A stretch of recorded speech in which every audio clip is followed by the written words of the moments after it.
Concedo inicialmente a palavra, com muita honra, ao senhor Luiz Baldens, pelo prazo de 10 minutos. Baldens. Posso fazer uma pergunta? Claro. O senhor tem a apresentação? Tem, tá ali.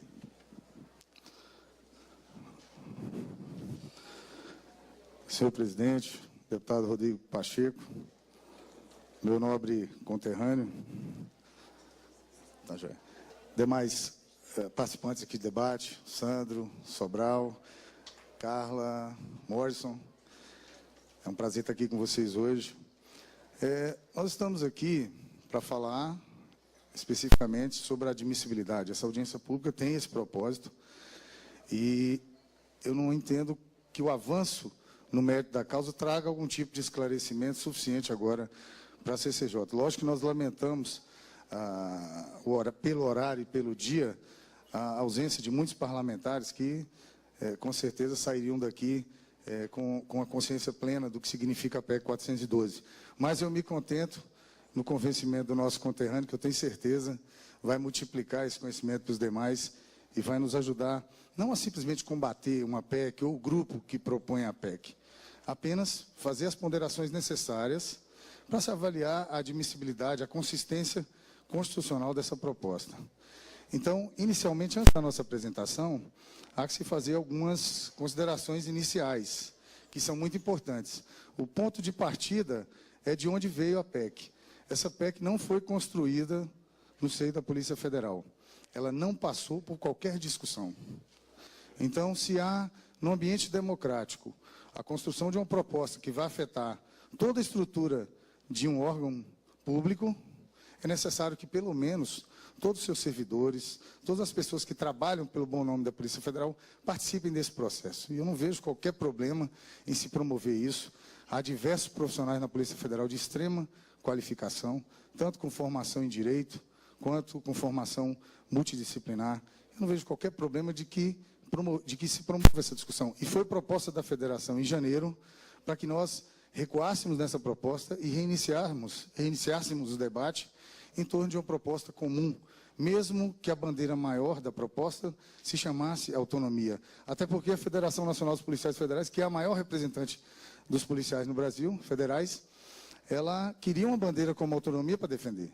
É maravilhoso direcionar a sociedade pedindo autonomia justamente para a Polícia Federal, um dos órgãos de maior credibilidade. Eu acho que nenhum policial federal hoje, de qualquer cargo, seria louco de combater a autonomia em si. E isso não é o que a federação faz. Mas o primeiro questionamento é esse, origem. Tem que partir de uma discussão interna. Nós sempre nos oferecemos para isso e ainda estamos nos oferecendo, para que se recue nessa tramitação, se volte para a Polícia Federal e se discuta, certo?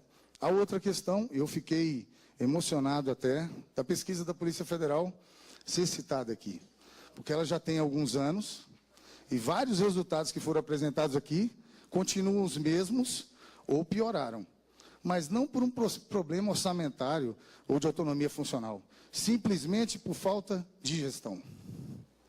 E aí eu posso ficar aqui a manhã inteira, gastar todo o meu tempo citando exemplos da má gestão na Polícia Federal. É compra do Vante sem utilização, podemos colocar os valores aqui, e diversas outras coisas. E aí eu acho incrível, nós acusamos um golpe de má gestão, trazemos a público, e a pesquisa é utilizada numa bandeira corporativa, que já vai se mostrar assim. Então, os suicídios na Polícia Federal, desde aquela pesquisa, aumentaram em 50%. O que era 12 na época da pesquisa, hoje são 27 em 49. Então, eu fiquei feliz da pesquisa. É a primeira vez que alguém da Polícia Federal, fora a FENAPEF, traz essa pesquisa pública. Isso é fantástico. E sendo um delegado, e pelo que eu entendi, ele está representando a Polícia Federal, né, porque ele falou em nome da Polícia Federal, fiquei muito feliz. E eu vou cobrar hoje mesmo, oficiando a direção-geral, sobre quais foram as providências de gestão para resolver mais de 90% daqueles problemas que se resolveriam com gestão. Porque os outros 10% que sobram do que foi apresentado aqui, tem a ver com orçamento. E aí se faz uma confusão proposital entre o que é orçamento e o que é gasto. Porque o que é orçado para a Polícia Federal é a própria Polícia Federal que manda para o Ministério da Justiça. E nós não tivemos notícia nenhuma vez de qualquer restrição no orçamento que a Polícia Federal pediu ao Ministério da Justiça. Porque ele é um simples encaminhador. Porque nós somos vinculados ao Ministério da Justiça, nós somos um órgão público do Poder Executivo. Nós não tivemos qualquer notícia, eu pesquisei, nós nunca tivemos na Polícia Federal o orçamento dela restringido sob qualquer argumento. Agora, quanto aos gastos, é óbvio que nós temos que ver. Mas agora, quando se destina 80 milhões para um Vante que está no hangar lá em Foz do Iguaçu e não se utiliza, nós temos que ver como que nós poderíamos ter melhor utilizado esse gasto. Se não daria para utilizar justamente onde agora os defensores da PEC utilizam o argumento de que poderia faltar dinheiro, ou poderia ser atingido o gasto para a Polícia Federal. Mas eu fiz questão de fazer essas ponderações iniciais para adentrar a questão da análise da admissibilidade, que é o que importa agora. No momento seguinte, se a PEC for aprovada nessa comissão, nós passaremos a discutir o mérito com maior tranquilidade também, com maior disposição, dentro do que o Estado Democrático de Direito nos oferece. Então, queria pedir para... Já posso avançar aqui, né? A primeira consideração que nós fazemos é que a Polícia Federal é um órgão da segurança pública, que está no artigo 144. Nós sabemos que há um rol de propostas aqui na tentativa de fazer algum tipo de miscigenação, de mistura entre o artigo 144 e outros que falam do Ministério Público, do Poder Judiciário. Mas nós vamos ater simplesmente ao 144, que fala da segurança pública.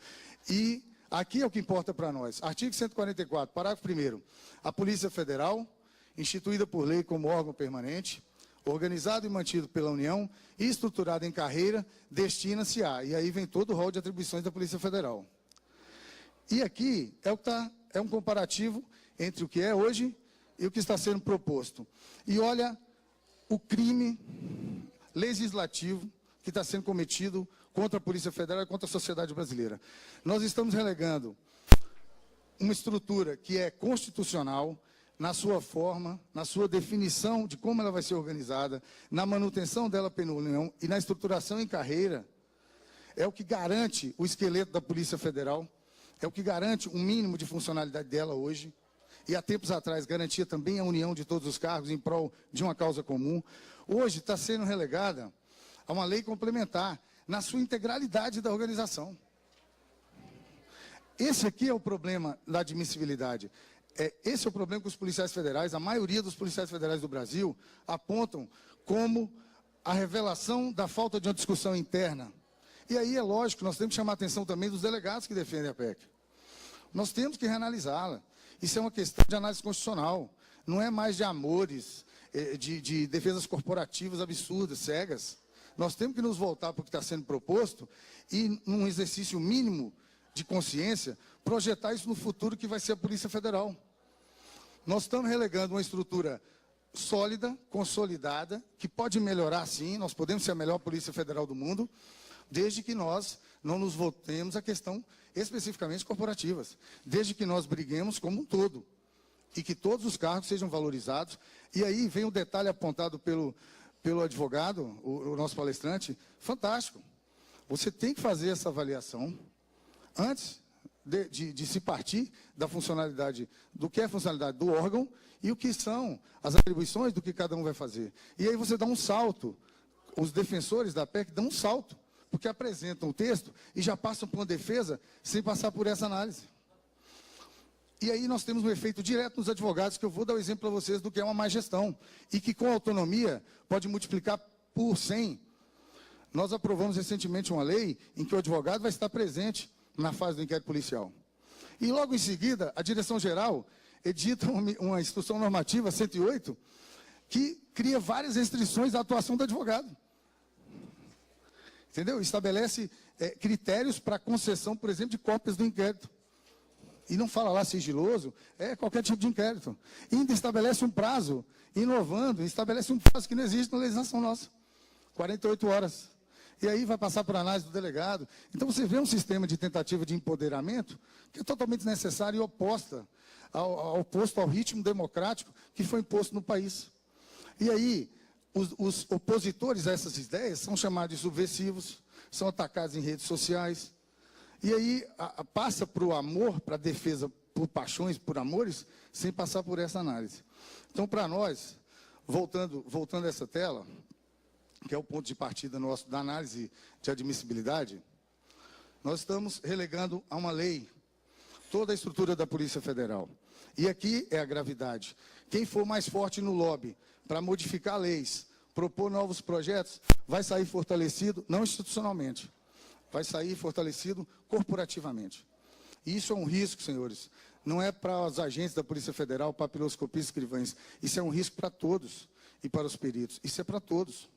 Se os delegados não tiverem essa consciência agora, nós vamos participar de uma aprovação de um projeto, de uma proposta de emenda à Constituição, que tem um caráter permanente, muito mais do que uma lei. E nós vamos estar apostando em gestões futuras, muito mais empoderadas, que hoje não dão conta de estancar 27 suicídios em 5 anos e 11 meses na Polícia Federal. Mais de 60% dos nossos mortos são por suicídio. E essa gestão hoje envia ao Congresso Nacional um representante para dizer que a Polícia Federal precisa de mais autonomia do que tem, ou de uma outra autonomia, que vai conferir poder a um gestor que chega, vocês sabem disso, chega ao topo máximo do nosso órgão por escolha política. E quem garante que com autonomia ele vai melhorar os nossos números? Ou a maioria não importa para vocês?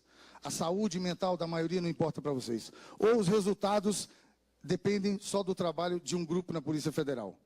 Então, essas análises, essa reflexão, ela é importante agora, na fase de admissibilidade. Recuem, é um convite, é um apelo que eu faço à comissão. Essa proposta, só porque foi apresentada aqui, ela já traz as características de inconstitucionalidade, de falta de condições de admissibilidade, e nós não podemos deixar que o Congresso seja alvejado novamente por um interesse corporativo que vai nos prejudicar no futuro. Muito obrigado, presidente. Agradeço ao senhor Luiz Baldens, presidente da Federação Nacional dos Policiais Federais. Concedo a palavra, pelo prazo de 2 minutos, ao senhor Luiz Baldens. Presidente, deputado Rodrigo Pacheco, já agradecendo a sua disposição e gentileza, né, em realizar esse debate aqui. Eu quero cumprimentar os colegas de mesa também e dizer que eu gostei desse sistema de verdades e mentiras, e mitos e verdades para a gente debater, né? Aqui nós vimos vários e cada um vai ter seu lado sempre, né? Eu só espero que a verdade da maioria seja ouvida e, numa democracia como é a nossa, ela talvez, né, quiçá, prevaleça. Enquanto a PEC trouxer em seu texto o envio, a delegação para uma lei infraconstitucional, óbvio, da sua estrutura, nós, policiais federais, vamos ser contra. E dentro desses mitos e verdades, nós podemos ver vários aqui que servem para argumentar, são ditos de uma forma boa, né, bonita até, mas não são realmente a verdade da Polícia Federal. Nós não precisamos de 491 vagas para delegado. Se nós entrarmos hoje com 491 vagas para delegados, nós passaremos de 2.000. Nunca tivemos mais 2.000 delegados na Polícia Federal. E a proporção entre agentes e delegados hoje é menos de 1 para 3. Como você vai tocar investigações Brasil afora, em operações, e prometer para a sociedade que nós vamos ser mais efetivos, numa proporção de 1 para menos de 3. Eu nem digo em relação a peritos, escrivães e aos demais. Com 3.000 administrativos, que é nosso quadro de apoio, há muito mais que se lutar e para trazer de argumentos aqui para a sociedade e para o parlamento. Então, repetindo, mitos e verdades, na próxima palestra nós traremos. Há várias questões para nós trazermos, inclusive a forma de eleição na polícia, na federação, é extremamente legítima. São 15.000 policiais federais pelo Brasil lutando. Eu não sei se movimentos sociais ou outras instituições têm a mesma forma democrática de escolha. Então, eu deixo registrado a nossa consternação em torno dessa afirmação, e qualquer policial federal do Brasil que tiver pouco esclarecimento em relação à PEC 412, é totalmente justificado, porque ele está lá fazendo as investigações.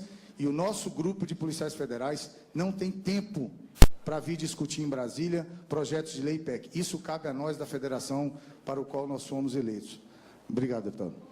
Agradeço ao senhor Luiz Baldens, presidente da Federação Nacional dos Policiais Federais, FENAPEF. Concedo a palavra.